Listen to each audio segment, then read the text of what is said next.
Pair wise जो है उसके लिए शिव बाबा ने हम बच्चों को यही शिक्षा दी है कि सादा जीवन उच्च विचार।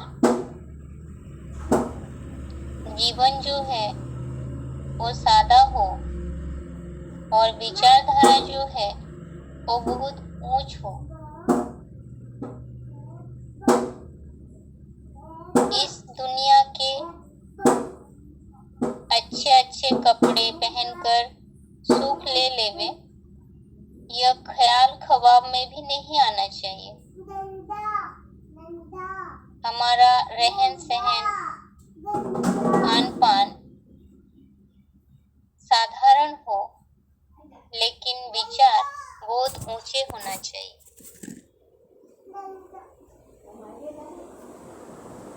हमारा पहनावा भी साधारण होना चाहिए। दैहिक आकर्षण को बढ़ाने वाला या देह का प्रदर्शन करने वाला ऐसा न, हमारे पहनावे में भी दिव्यता झलकना चाहिए। यानी हमारा जो रहन सहन है, खान पान के संबंध में हम समझे हैं पहले ही। अभी हम पहनावा जो है उसके संबंध में समझ रहे हैं।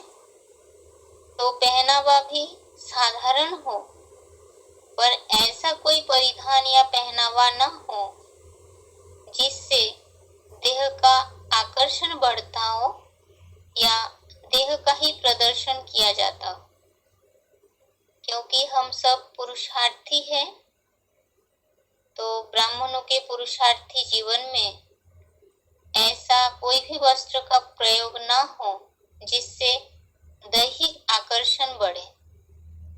क्योंकि लक्ष्य है देवी देवता बनने की, तो जब लक्ष्य है देवता बनने की, तो फिर पहनावे में भी उसी तरह की दिव्यता झलकना चाहिए। मुरली तारीख है 27 जुलाई 70 पृष्ठ 4। मुरली डेट 27 जुलाई 1970, पेज नंबर 4। तुम बच्चों को तो अंदर में बड़ी खुशी होनी चाहिए। यह तो पुरानी छीछी दुनिया है। इस दुनिया में अच्छे कपड़े पहने सुख ले लेवे ख्याल भी न आना चाहिए। इसको कहा जाता है इच्छा मात्रम अविद्या।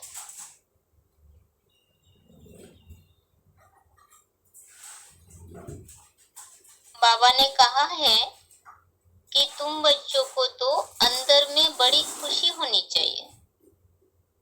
अब अंदर में खुशी, अंदरूनी खुशी की बात बताई है बाबा ने, क्योंकि ये दुनिया जो है ये छीछी दुनिया है, पुरानी दुनिया है। तो हमें तो शिव बाबा आए हैं इस पुरानी दुनिया से पार ले जाने के लिए। तो इस पुरानी दुनिया में रहकर पुरानी दुनिया की अच्छे कपड़े पहनना है या दैहिक सुख लेना है, ये सब की ख्याल नहीं करना है।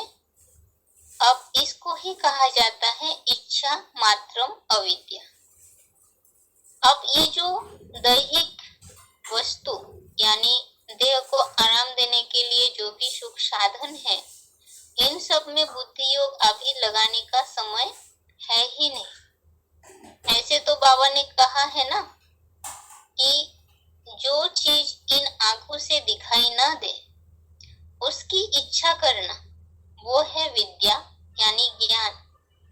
और जो इन आंखों से हम देख पा रहे, इन सारे चीजों के लिए इच्छा ना करे, तो वो है इच्छा मात्रम अविद्या। अब आंखों से दिखाई ना देने वाली चीज जैसे आत्मा है,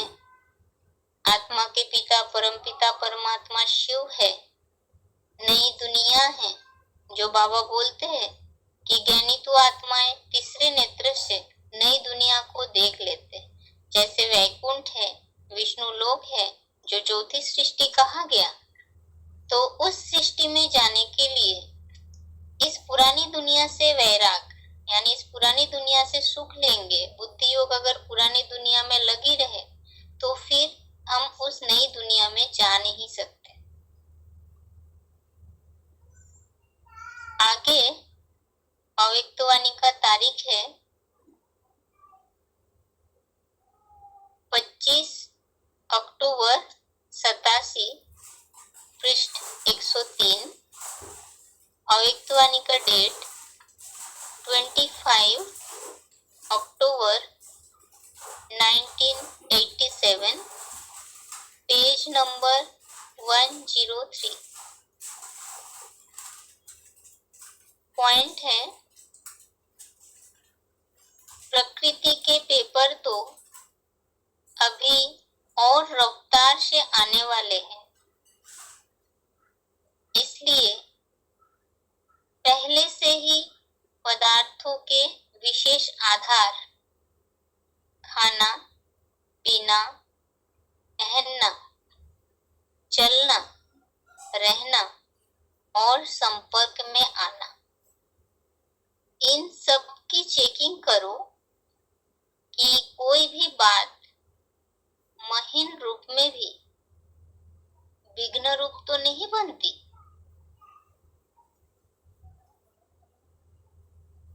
बाबा ने इसमें कहा है कि प्रकृति के पेपर तो अभी और रफ्तार से आने वाले हैं। ये जो प्रकृति के पेपर, चाहे जो हमारे शरीर है 5 तत्व के बने हुए, वो भी प्रकृति है, चैतन्य प्रकृति। अब जड़ प्रकृति, दोनों तरफ से ही परीक्षा आएगी। तो बाबा ने कहा कि प्रकृति के पेपर तो अभी और रफ्तार से आने वाले, यानी तीव्र गति से। हद में भी कोई चीज की आवश्यकता होगी पर वो मिलेगी नहीं।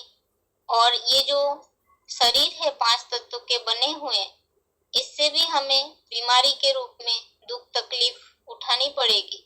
तो इस तरह की पेपर जो है वो तीव्र गति से आने वाले हैं।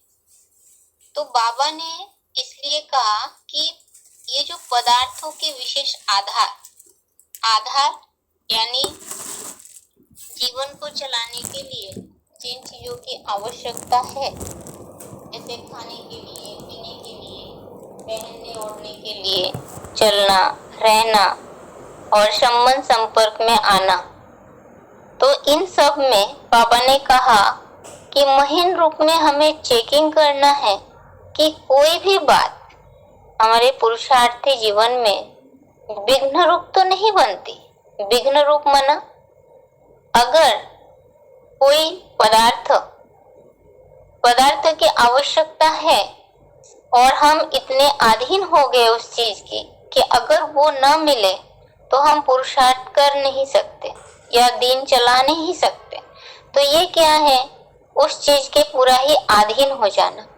तो ऐसा तो है कि आगे चल के अभी हम जिस जीवन शैली, जिस रीति से बिता रहे हैं, जी रहे हैं, तो आगे भी इसी तरह चलते रहेंगे, इसके तो कोई गारंटी है ही नहीं, क्योंकि परीक्षाएं तो आने वाली है। तो जब परीक्षाएं आएगी तो तभी पता चलेगा कि हम कहाँ तक पहुँच पाए हैं। तो बाबा ने इसलिए बताया, जैसे हमारी पहरवाइज है, ये टॉपिक है, इसके पहले हम खाना पीना के भी संबंध में समझे थे। तो बाबा ने कहा कि ये चेक करना है, जैसे खाना पीना, तो कोई चीज की इतने तो आदी हम नहीं हो गए ना कि ये हमें खाने में, भोजन में चाहिए ही चाहिए। अगर ऐसे कोई चीज की चाहना है तो फिर वो हमारे लिए महीन रूप से विघ्न रूप है, क्योंकि अगर न मिले तो बुद्धि योग उस चीज में जाएगी। पहनना, जैसे बाबा मुरली में बोलते हैं ना, ये सब तो पहनने के लिए, ओढ़ने के लिए या लिखने के लिए, कॉपी पेन, इन सभी चीज के लिए। जैसे बाबा मुरली में बोलते हैं, घड़ी हो, पेन हो, साड़ी हो। अब इन सारी चीजों में अगर बहुत ज्यादा महंगाई है और बुद्धि योग उसमें बार बार जाता रहे तो फिर वो हमारे लिए विघ्न रूप हो गया ना। तो इसलिए बाबा ने कहा कि इन सब की चेकिंग महीन रूप में हमें करना है कि पुरुषार्थी जीवन में क्या विघ्न है। अगर ऐसा कोई चीज में बार बार बुद्धि योग जाना और वो विघ्न रूप है तो फिर हमें उसे हटाकर पार जाने की तैयारी करनी है। आगे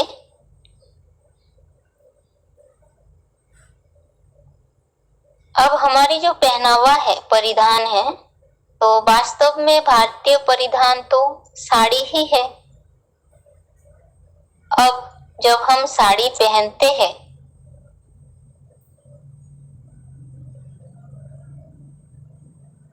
ऐसे समय पर साड़ी के जो पल्लू है वो 2 या 3 प्लेट जो बनाते हैं वो हम अपने शरीर के अनुसार उसे ले, तो 2 प्लेट भी लेंगे सही तरीके से तो फिर वो सही रहता है। जैसे अपने शरीर के अनुसार उसे देखना है।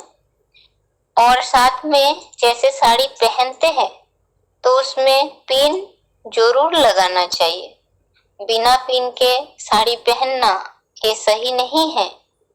और साथ ही साथ जब हम साड़ी पहनते हैं तो इस तरह से पहनना चाहिए कि हमारा जो पेट है और पीठ है वो दिखाई ना दे। और उसके साथ जैसे बनियान जो है वो पहनना अच्छा रहता है। तो पहनावा ऐसे हो, यानी साड़ी जब हम पहनते हैं ऐसे हो कि शरीर को ढकने के हिसाब से जो भारतीय परिधान साड़ी बताया, तो साड़ी के जो पल्लू है वो 2 या 3 प्लेट में लेना चाहिए। वो प्लेट भी निश्चित करना है अपने शरीर के फिगर के अनुसार। और पिन लगा के ही पहनना चाहिए। और साथ में बनियान पहने तो और अच्छा। और पहनावा ऐसे हो, साड़ी की पल्लू हम इस तरह से ले जिससे पेट और पीठ दिखाई ना पड़े। अब जब हम पल्लू को ही बड़ा करके लेंगे तो फिर पेट दिखाई नहीं देगी और ना ही पीठ दिखाई पड़ेगी जब पल्लू को फिर सामने की तरफ करेंगे।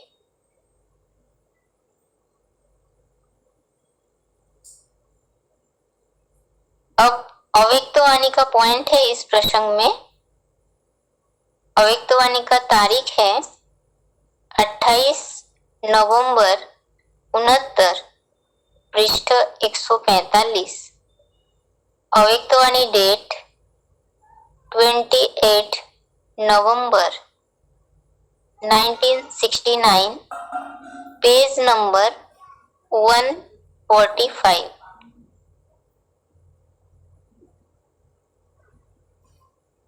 जिस्म तरफ देखते हुए भी नहीं देखना है, ऐसी प्रैक्टिस होनी चाहिए।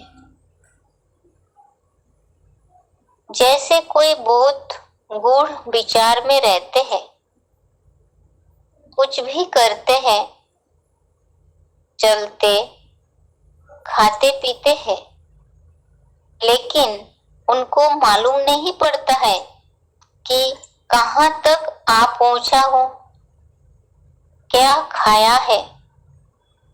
इसी रीति से जिस्म को देखते हुए भी नहीं देखेंगे और अपने उस रूह को देखने में ही बिजी होंगे,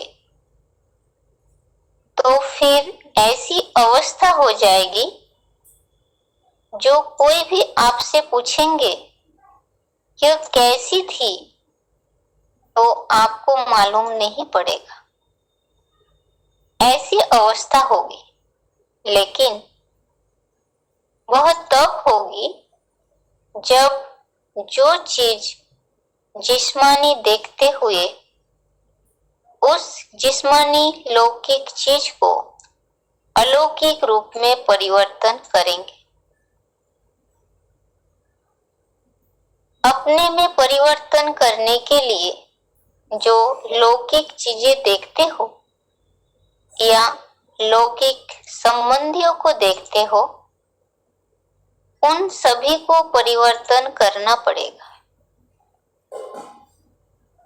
भल लौकिक संबंधियों को देखते हो, लेकिन यह समझो कि अब हमारी यह भी ब्रह्मा बाप के बच्चे पिछली बिरादरी है। ब्रह्मा वंश तो है ना, क्योंकि ब्रह्मा द क्रिएटर है, तो भक्त ज्ञानी व अज्ञानी है, लेकिन बिरादरी तो वह भी है ना। तो लौकिक संबंधी भी ब्रह्मावंशी है, लेकिन वह नजदीक संबंध के है, वह दूर के है। इसी रीति कोई भी लौकिक चीज देखते हो, दफ्तर में काम करते हो, बिजनेस करते हो, खाना खाते हो, देखते हो, बोलते हो, लेकिन एक एक लौकिक बात में अलौकिकता हो। शरीर को भोजन दे रहे हैं, लेकिन आत्मा को फिर याद का भोजन देते जाओ। यह याद भी आत्मा का भोजन है। हर एक चीज को लौकिक से अलौकिकता में परिवर्तन करना है, जिससे लोगों को मालूम हो कि यह कोई विशेष अलौकिक आत्मा है। तो बाबा ने इस पॉइंट में बताया है कि हम पुरुषार्थी जब पुरुषार्थ करते हैं, तो बाबा ने उदाहरण दिया, जैसे कोई व्यक्ति कोई गहरे विचार में डूबे हुए हैं, तो मन बुद्धि में विचार चलने के कारण उनका चलना फिरना खाना पीना ये सब करते हुए भी उन्हें अगर पूछा जाए कि क्या खाया है, कहाँ तक पहुंचे हैं, तो फिर इन सभी बातों में उनका ध्यान नहीं जाएगा। कोई अगर पूछेंगे तब भी वो बता नहीं सकेंगे। अब ऐसी अवस्था होगी, तो बाबा ने कहा जैसे वो हद के लोगों की ऐसी स्थिति हो जाती है, तो फिर हम भी जब अलौकिक ब्राह्मण हैं, रूहानी स्थिति वाले हैं, तो फिर हमें भी अपने में वो परिवर्तन लानी है। जो जिस्मानी चीज जो है, जिस्म जो है, शरीर जो है, वो भूलकर आत्मा समझकर, यानी लौकिक चीजों को अलौकिक रूप में हम परिवर्तन कर सके। अब जो भी लौकिक संबंधियां हैं, वो भी हमारे लिए क्या है, वो सब ब्रह्मा वंश है, क्योंकि ब्रह्मा जो है वो क्रिएटर है। चाहे वो भक्त हो, ज्ञानी हो या अज्ञानी हो, है सब ब्रह्मा की ही संतान यानी क्रिएटर। तो बाबा ने कहा कि दफ्तर में काम करते हो, यानी बिजनेस करते हो, खाना खाते हो, देखते हो, बोलते हो, तो एक एक लौकिक बात में अलौकिकता हो। तो बाबा बेहद की बातें बोलते हैं, जो हम समझ रहे थे कि हम देवता बनेंगे तो पहनावा में भी दिव्यता झलके, तो हमारे चरित्र चलन इसमें भी वैसा ही हो। तो बाबा ने कहा जैसे खाना देते हैं शरीर को, तो शरीर को भोजन दे रहे हैं, तो उसके साथ साथ आत्मा को फिर याद का भोजन देना है। अब जब हम हर लौकिक को अलौकिक में परिवर्तन करने में समर्थ होंगे, तब लोगों को ये मालूम हो जाएगा कि ये कोई विशेष अलौकिक आत्मा है।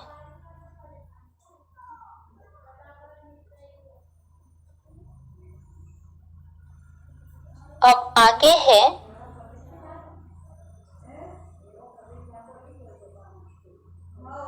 आदि जो पहनावा है उसके संबंध में वास्तव में सूट आदि विदेशी परिधान है। जब से विदेशी भारत में आए तब से भारतीय कन्या माताओं का पहनावा बदल गया।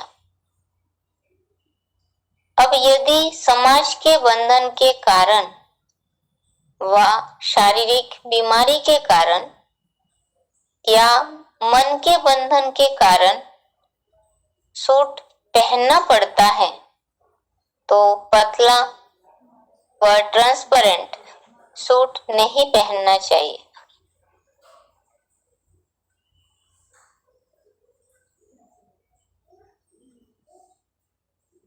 जैसे साड़ी भारतीय परिधान बताया तो सूट के लिए बताया कि सूट जो है वो विदेशी परिधान है। अब अगर ये जो विदेशी पहनावा जो हम अपना रहे हैं तो उसमें बताया कि अगर हम समाज में बंधे हैं तो सामाजिक बंधन के कारण या कोई शारीरिक तकलीफ है, बीमारी है, तो जिसके कारण सूट पहनना पड़ता है, या तो फिर मन के बंधन, तो इन कारणों से अगर हम सूट पहनते भी है तो वो पतला या ट्रांसपेरेंट सूट ना पहने। अव्यक्त वाणी का तारीख है 19 मार्च 90 पृष्ठ 190। अव्यक्तवाणी डेट 19 मार्च 1990 पेज नंबर 190। पॉइंट है, दफ्तर में जाते हो व कहाँ भी ऐसे स्थानों पर जाते हो तो जो ड्रेस आप पहनते हो उसके लिए बाप दादा मना नहीं करते, लेकिन उसी वृत्ति से नहीं पहनो कि हमारा फॉरेन कल्चर है, यही मेरी पर्सनालिटी है, इस रीति से नहीं पहन। सेवा भाव से भले पहनो, पर्सनालिटी के लक्ष्य से नहीं, ब्राह्मण जीवन का लक्ष्य हो। सेवा अर्थ आवश्यकता अर्थ पहनते हो तो कोई मना नहीं, लेकिन वह भी निमित्त बनी हुई आत्माओं से वेरीफाई कराओ। ऐसे नहीं कि बाप दादा ने तो छुट्टी दे दी, फिर आप मना क्यों करते। तो ये प्रसंग है सूट पहनने के संबंध में। तो ये जो समझ रहे थे कि 3 कारण समझे, एक तो अगर समाज का बंधन है या शारीरिक प्रॉब्लम है या मानसिक कारण है, मानसिक बंधन मन के बंधन के कारण सूट पहनते हैं, तो इस सूट के प्रसंग में या इस पहनावा के लिए बाप दादा ने ये बताया है कि अगर कोई ऑफिस में जाते, दफ्तर में जाना यानी ऑफिस में जाना, कोई नौकरी आदि करते हैं, ऑफिस में जाते हैं, तो वहां के लिए जो ड्रेस आपको पहनना पड़ रहा है, सूट आप पहन रहे हैं, तो उसके लिए बाबा ने मना नहीं किया। अब बाबा ने ये कहा है हम जब सूट पहनते हैं तो इस भाव से नहीं पहनना है कि यही मेरी पर्सनालिटी है, ये हमारा फॉरेन कल्चर है, तो विदेशी पहनावा है, अब वो सेवा अर्थ पहनना पड़ रहा है, तो उसके लिए बाबा ने कहा कि सेवा भाव से भले पहनो पर पर्सनालिटी के लक्ष्य से नहीं। हम ब्राह्मण हैं तो हमारे ब्राह्मण जीवन का लक्ष्य हो। तो सेवा अर्थ पहनने के लिए बाबा ने मना नहीं किया है। सेवा अर्थ आवश्यकता अर्थ पहनते हो तो भल पहनो, पर बाबा ने आगे कहा है, लेकिन वह भी निमित्त बनी हुई आत्माओं से वेरीफाई कराओ।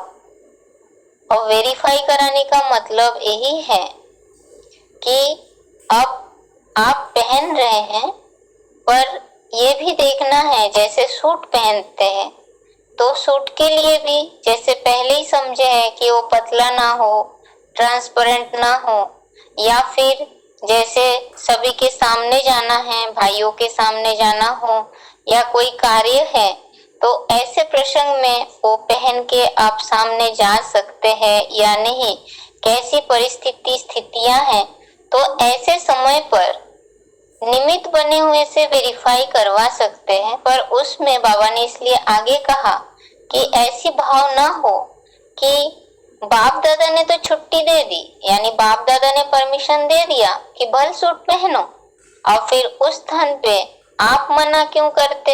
यानी यहाँ जो निमित्त बने हुए आत्माएं हैं उनकी बात आई कि उनसे बाबा ने वेरीफाई करवाने के लिए कहा है कि ऐसी परिस्थिति है, प्रसंग ऐसा है, तो क्या उस समय पहनना चाहिए या नहीं चाहिए। अब उसके लिए बाबा ने वेरीफाई करने के लिए कहा। बाकी ये नहीं सोचना चाहिए कि बाप दादा ने छुट्टी दिया यानी परमिशन दिया, तो बाबा ने परमिशन किस लिए दिया, वो है कि जब आप नौकरी अर्थ बाहर जाते हैं या कोई संबंधियों के बीच जाते हैं, कोई बात अलग है वो प्रसंग, तो उसमें ही जैसे हम ब्राह्मणों के संगठन के बीच है या कोई अलग दूसरी सेवा है या परिस्थिति कुछ अलग है, तो ऐसे समय पर निमित्त आत्माओं से वेरीफाई कराने के लिए कहा है।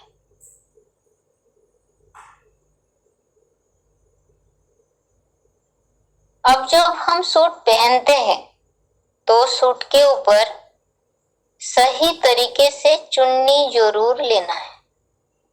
सही तरीके का अर्थ, जैसे दुनियावी लोग दुनिया में सूट पहनते हैं, या तो एक साइड में ही ऐसे चुन्नी को डाल देते हैं या तो फिर गले में ही ऐसे लटका देते हैं।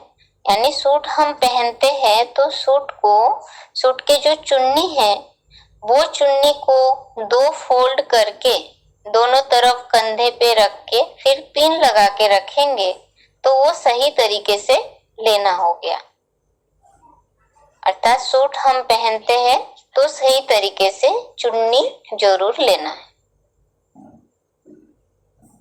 आगे है, जैसे ज्यादा महंगी साड़ी या डार्क कलर की साड़ी या फैशनेबल कपड़े आदि पहनने की इच्छा नहीं रखनी है। अब जो पहनावा हम पहले भी समझे थे कि सादा हो और विचारधारा ऊंच हो, तो महंगी साड़ी या डार्क कलर की साड़ियां या फैशनेबल कपड़े आदि पहनने की जो इच्छा वो न हो। अब बाबा ने मुरली में कहा, यहाँ तुम बनवाओ में हो, शौक नहीं रहना चाहिए। हम अच्छे कपड़े डायकरान के पहने, अच्छी साड़ी पहने, यह सब देहाभिमान है। जो मिला सो अच्छा। इस दुनिया में बाकी थोड़ा रोज रहना है।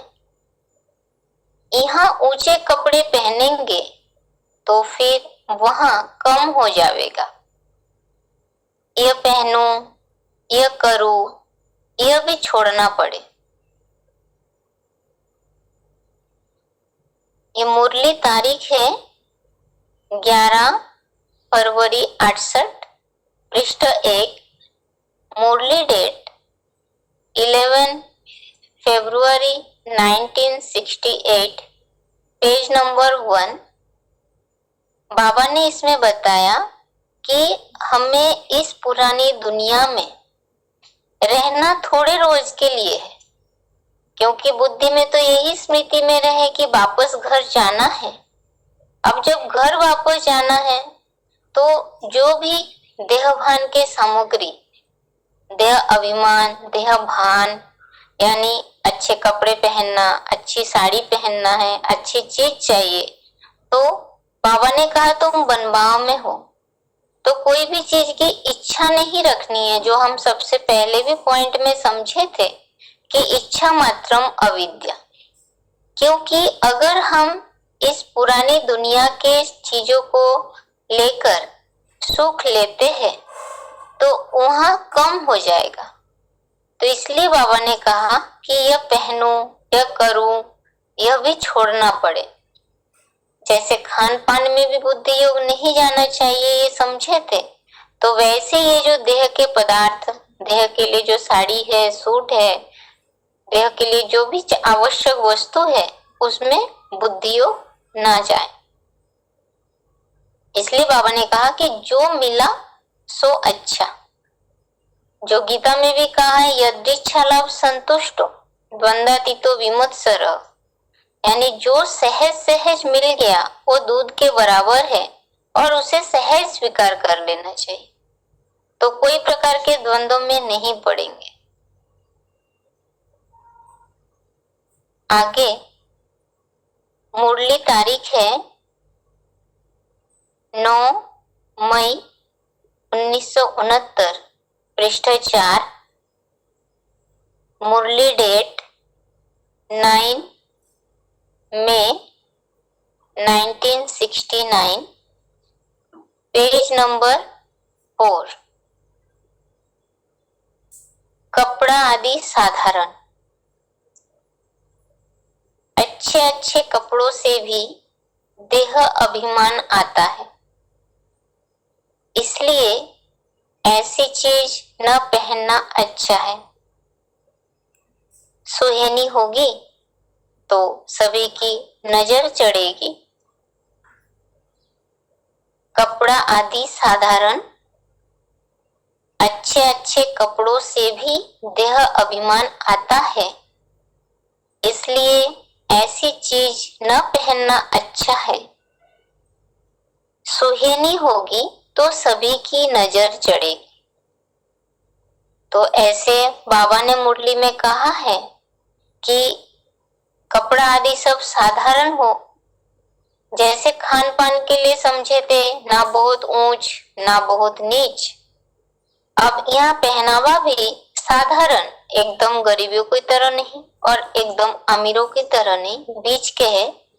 तो बाबा ने कहा अच्छे अच्छे कपड़ों से भी देह अभिमान आता है।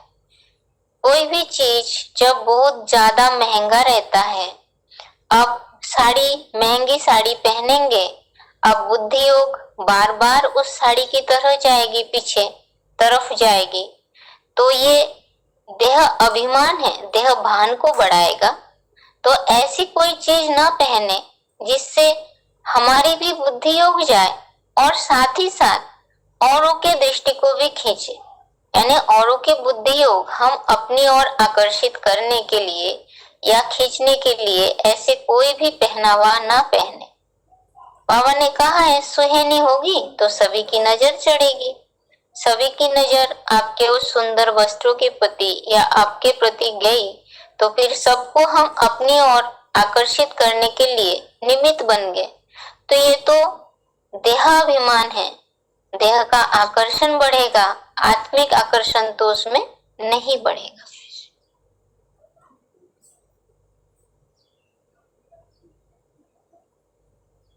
अब बाबा ने आगे मुरली में कहा है,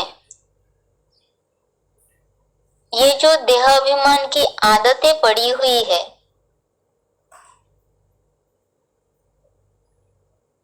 पार्कर पेन, फलानी चीज या साड़ी पहनूं, ये सभी तो देह अभिमानी है। इनमें फिर ज्ञान की ठहरिश हो नहीं सकती है। फिर सर्विस के बदले में डिसर्विस जरूर करेंगे, क्योंकि देही अभिमानी नहीं है ना। इस समय रहना भी बड़ा सादा है। तो ये मुरली तारीख है 17 मार्च 66, मुरली डेट 17 मार्च 1966। बाबा ने इसमें बताया है कि अगर किसी में ये देहभान की आदत है, जो हम पहले भी समझे थे कि कोई एक चीज के प्रति आसक्त हो जाना, जो फलाना चीज चाहिए ही चाहिए, तो ऐसे देहाभिमान की जो आदतें पड़ी हुई है, एक उदाहरण दिया बाबा ने कि परकर पेन, अब ये पेन महंगा है, अब लिखने के लिए 2 रुपया का, 3 रुपया का, 4 रुपया का पेन यूज करे, लक्ष्य तो लिखने का है। अब उसमें अगर उस पेन के पीछे ही हजारों रुपया खर्च करते हैं तो फिर उसे क्या कहेंगे? देह अभिमान कहेंगे। अब पेन का उदाहरण वैसे ही बाबा घड़ी के लिए भी बोलते हैं, चश्मे के लिए भी बोलते हैं, साड़ी के लिए भी बोलते हैं। तो इस तरह की जो भी चीज है जो बहुत महंगी है और जिसके पीछे बार बार बुद्धि योग जाता है, तो ये ऐसे जिसकी लक्ष्य है कि ये पहनूं, ये खाऊं, ये यूज करूं, तो ऐसे है ये सर्विस के बदले डिसर्विस, क्योंकि औरों का बुद्धि योग हम अपनी ओर आकर्षित करेंगे। तो हमें सादा जीवन रहने के लिए सादा पहनावा पहनने की जो बात बताई बाबा ने, तो वो तो नहीं है, तो फिर हम सर्विस करने के बदले डिसर्विस करेंगे।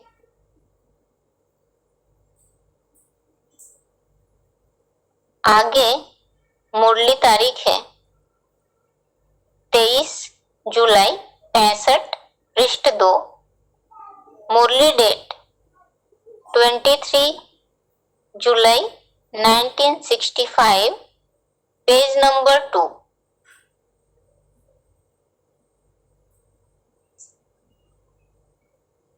बाबा के पास तो ऐसे भी बच्चे हैं जो फुल वाइल की साड़ी पहनते हैं, तो बस वही खुशी रहती है। साड़ी तो बहुत अच्छी है, बताओ वो ईश्वरीय संतान कैसे कहला सकते? बाप कहते हैं तुमको तो बनवाव में रहना है, 8 चकत्तिया वाला कपड़ा भी पहनना है, ऐसा समय भी आना है। ऐसी तकलीफ भी होगी, जो टूटा फूटा कपड़ा भी मुश्किल मिलेगा पहनने के लिए। इसलिए सब चीजों से ममत मिटाकर रहना चाहिए।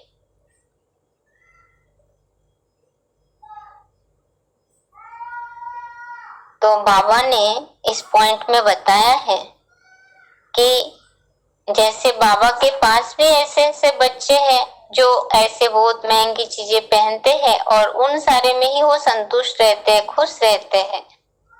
और बुद्धि योग, जैसे बाबा ने बोला साड़ी तो बहुत अच्छी है, तो उसमें ही खुशी है।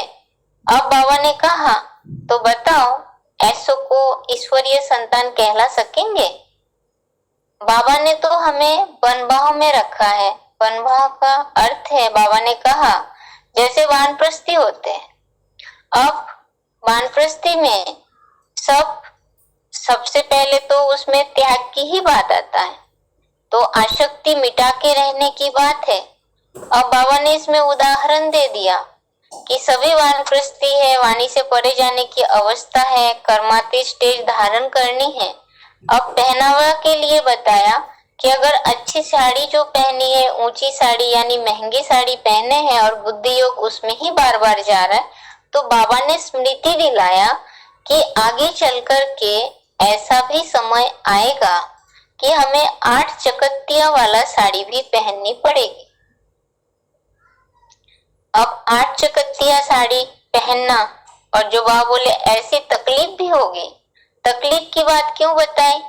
क्योंकि जिन्हें आदत पड़ी हुई है हर चीज अच्छा महंगी चीज को यूज करने की आदत है, अब जब उन्हें एकदम सादा ही यूज करने के लिए कहा जाएगा या सादा के लिए सादा यूज करने के लिए वो मजबूर हो जाए, तो फिर बुद्धि योग उस समय उस अच्छे चीजों में ही जाएगी ना जो अब तक यूज करते हुए आए। तो इसलिए बाबा ने कहा कि ऐसी तकलीफ भी होगी और जो टूटा फूटा कपड़ा भी मुश्किल मिलेगा पहनने के लिए। ऐसे तो बाबा ने कहा है कि ये जो कपड़ा हम पहनते हैं इसका कारण ही यही है कि देहभान है। अब देह को ढकने के लिए, देहभान को छुपाने के हिसाब से ढकने के लिए हम साड़ियां पहनते हैं, वस्त्र पहनते हैं। अब जो मिले सो अच्छा, इस अनुसार जो सहज सहज मिल रहा है और भविष्य को देखते हुए, जैसे बाबा सभी के हर चीज की पूर्ति करते हैं। अब बाबा चाहते या बाबा चाहे तो सबसे जो दुनिया में महंगी महंगी चीज है उसे बाबा दे सकते हैं सबको, पर बाबा क्यों नहीं देते? क्योंकि वो विश्व के पिता है और उस विश्व पिता का लक्ष्य ही है सर्वे भवन्तु सुखिनः सर्वे सन्तु निरामय। सारे विश्व में जो भी आत्माएं हैं, प्राणी मात्र है, सबकी सुख पिता है ना। पिता के बुद्धि योग सब बच्चों में है। अब हम अपने लिए ही यूज कर ले, अपने लिए अच्छा और औरों के लिए ना सोचना, ये तो कंजूसी है। वो तो जगन्नाथ है, सारे जगत के नाथ है, श्रीनाथ की तरह तो है नहीं। तो वो बच्चों को सादा जीवन जो जीना बिताना वो सिखाते हैं। तो बाबा ने पहले से ही हमें इन चीजों से आसक्ति हटा रहे। तो बाबा ने भविष्य का रूप बता दिया कि आगे ऐसा होगा कि 8 चकत्तिया वाला कपड़ा पहनना पड़ेगा, टूटा फूटा कपड़ा भी मुश्किल से मिलेगा। अब जब ऐसे हालत हो तो फिर हमें अभी से ही इन चीजों से ममत्व मिटा देना चाहिए।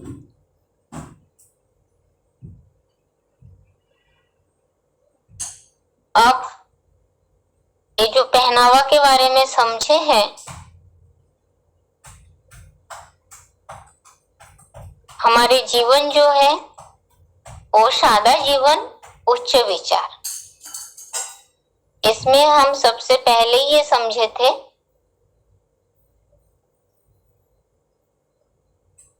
कि हमारा पहनावा ऐसा कोई भी पहनावा ना हो जिससे दैहिक आकर्षण को बढ़ावा मिले, यानी देह का प्रदर्शन कोई प्रकार से ना हो हमारे पहनावा के द्वारा। क्योंकि हम सभी ब्राह्मण हैं, एक बात सोचने की है, दुनिया में जो अज्ञानी आत्माएं हैं वो इस तरह की पहनावा पहनते हैं, वो तो विदेशियों से पूरा ही प्रभावित हो गए, भौतिकवाद में लिप्त हो गए, पर हम तो सभी ब्राह्मण हैं। अब बाबा ने इसमें परमिशन दिया है कि जैसे परिस्थितियां हैं, समाज का बंधन है, परिस्थितियां हैं, ऐसे है तो उस हिसाब से हमें पहनना पड़ता है।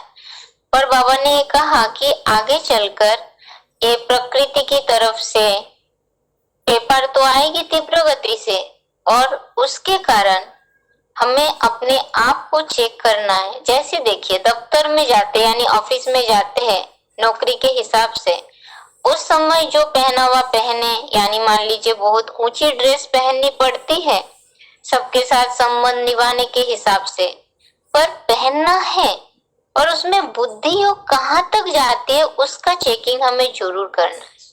क्योंकि ये जो बुद्धि योग है यही हमारे विघ्न है।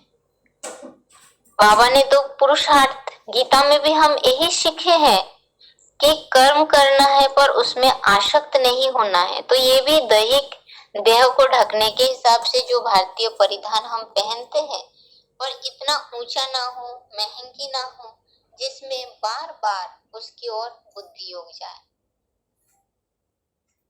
तो साड़ी जो भी पहनते हैं, साड़ी पहनने वाले माताओं को अपने शरीर के फिगर अनुसार, जैसे पतले हैं, मोटे हैं, जो भी है उस अनुसार देख के हमें अपने साड़ी की पल्लू जो हम लेते हैं उसे लेना चाहिए 2 या तो फिर 3 प्लेट। अब आप लेंगे पल्लू ज्यादा करके बड़ा लेंगे तो उससे हमारी पेट और पीठ ये दोनों दिखाई नहीं पड़ेगी। और बनियान जो है वो पहनना, बड़ा बनियान जो है वो पहनना वो अच्छा ही है। अब वो सबके ऊपर है, देखे। बाकी साड़ी जब पहनते हैं तब पिन जरूर लगाना है, क्योंकि माताओं की सेवा ज्यादातर जैसे भाइयों के सामने जाना रहता है, तो ऐसे समय पर या एंट्री में जाना होता है, तो ऐसे समय पर हमेशा अपने आप को व्यवस्थित रखेंगे तो वो अच्छा है। आगे हम ये समझे थे कि जो सूट, तो ये तो विदेशी पहनावा है, पर हम जब पहनते हैं तो बाबा ने उसके लिए बताया कि बाप दादा मना नहीं करते हैं। स्थिति के आधार से यानी परिस्थितियों के आधार से स्थान को देख करके बाबा ने कह दिया है पहनो, पर उसमें हमारा ब्राह्मण जीवन का लक्ष्य हो, यानी हमारे उस सूट की जो पहनावा है हम दुनियावी लोगों की तरह ना पहने। जैसे आजकल तो सूट में चुन्नी ही नहीं रहती, अब इस तरह की पहनावा नहीं। जैसे हम सूट पहनते हैं तो उसमें सही तरीके से चुन्नी जरूर लें।